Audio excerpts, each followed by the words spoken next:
Imagine standing at the edge of a calm, serene lake. The water is still reflecting the sky above like a perfect mirror. In this moment, you are alone, but you are not lonely.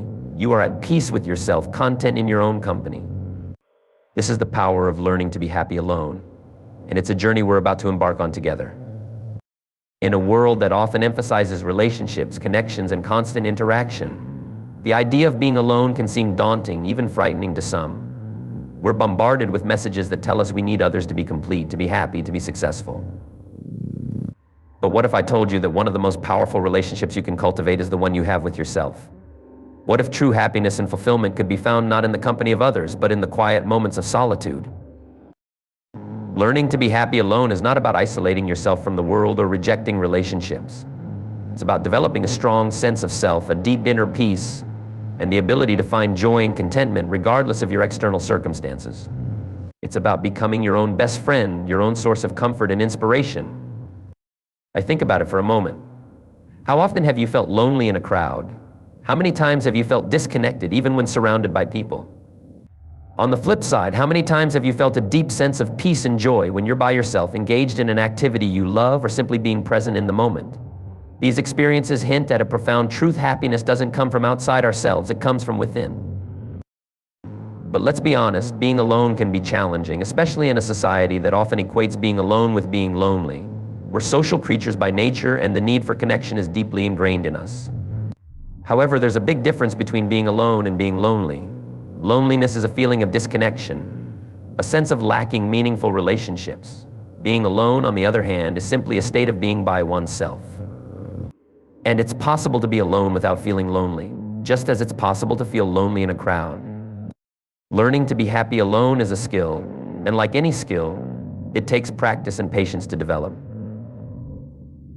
It's about cultivating a rich inner life, developing self-awareness, and finding fulfillment in your own company. It's about becoming comfortable with silence, with stillness, with the sound of your own thoughts. One of the first steps in learning to be happy alone is to reframe your perspective on solitude. Instead of seeing alone time as something to be avoided or endured, start seeing it as an opportunity. It's a chance to reconnect with yourself, to explore your interests, to reflect on your life and your goals. It's a time for self-discovery and personal growth. Now think about some of the most influential figures in history: artists, writers, philosophers, leaders. Many of them produced their greatest work or had their most profound insights during periods of solitude. Vincent van Gogh created his most famous paintings while living in isolation in Arles. Henry David Thoreau wrote Walden during 2 years of solitary living in the woods. These examples remind us that solitude can be a powerful catalyst for creativity and self-discovery. But you don't have to be an artist or a philosopher to benefit from solitude. In our everyday lives, moments of alone time can be incredibly valuable. They give us a chance to recharge, to process our thoughts and feelings, to make decisions without outside influence.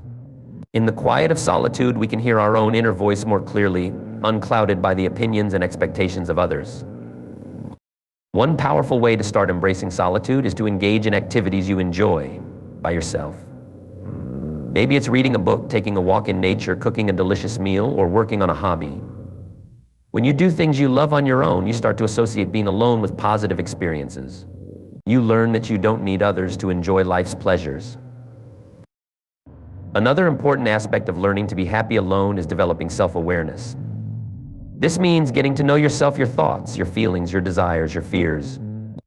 It means becoming comfortable with all aspects of who you are, both the parts you like and the parts you might want to change. Self-awareness is like shining a light into the corners of your mind, illuminating areas that might have been in shadow before.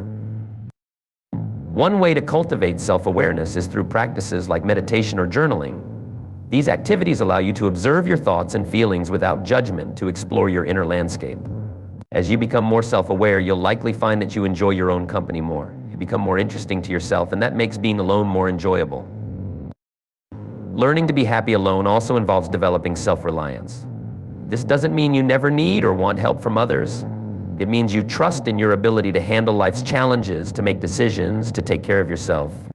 When you know you can rely on yourself, being alone becomes less scary and more empowering. Part of self-reliance is learning to solve problems on your own. When you're faced with a challenge, instead of immediately reaching out to others for help, try to work through it yourself first. You might be surprised at how capable you are. Each time you successfully navigate a problem on your own, you build confidence in your abilities. Another crucial aspect of being happy alone is learning to enjoy your own company. This might sound strange at first. How can you enjoy your own company? But think about it. If you were to meet yourself as another person, would you enjoy spending time with that person? Would you find them interesting, kind, fun to be around? If the answer is no, then that's something to work on. Enjoying your own company means cultivating qualities in yourself that you admire in others. It means developing interests and passions that excite you. It means treating yourself with the same kindness and respect you'd show to a good friend. When you genuinely like and respect yourself, being alone becomes a pleasure rather than a burden. One powerful way to enjoy your own company is to become your own best friend. Talk to yourself kindly. Encourage yourself. Celebrate your victories no matter how small. Comfort yourself when you're down. Treat yourself to experiences you enjoy: a favorite meal, a beautiful view, a relaxing bath. Learn to be good company for yourself. It's also important to remember that being happy alone doesn't mean you have to be alone all the time. It's about finding a balance, about being able to enjoy solitude when it comes, rather than fearing or avoiding it. It's about being comfortable with yourself, whether you're in a crowd or on your own. Learning to be happy alone can actually improve your relationships with others. When you're comfortable with yourself and don't rely on others for your happiness, you can approach relationships from a place of choice rather than need. You can enjoy the company of others without becoming dependent on it. This often leads to healthier, more balanced relationships. Moreover, when you're happy alone, you bring more to your interactions with others. You have interesting thoughts and experiences to share. You're not looking to others to fill a void in your life, but to enhance an already fulfilling existence. This makes you more attractive to others and can lead to deeper, more meaningful connections. Another important aspect of learning to be happy alone is developing a sense of purpose. This doesn't have to be something grand or world-changing, although it can be if that's what calls to you. It can be as simple as pursuing a hobby you're passionate about, volunteering for a cause you believe in, or working towards personal goals. Having a sense of purpose gives your alone time meaning and direction. When you have purpose, you're less likely to feel bored or restless when alone. Instead, you'll see solitude as valuable time to work on your goals, to pursue your interests, to make progress in areas that matter to you. This sense of purpose can be incredibly fulfilling and can make alone time something you look forward to rather than dread. It's also crucial to address the fear of missing out, FOMO, that often comes with choosing solitude. In today's hyper-connected world, it's easy to feel like you should always be doing something, always be socializing, always be out there. But remember, constantly chasing external experiences can leave you feeling empty and disconnected from yourself.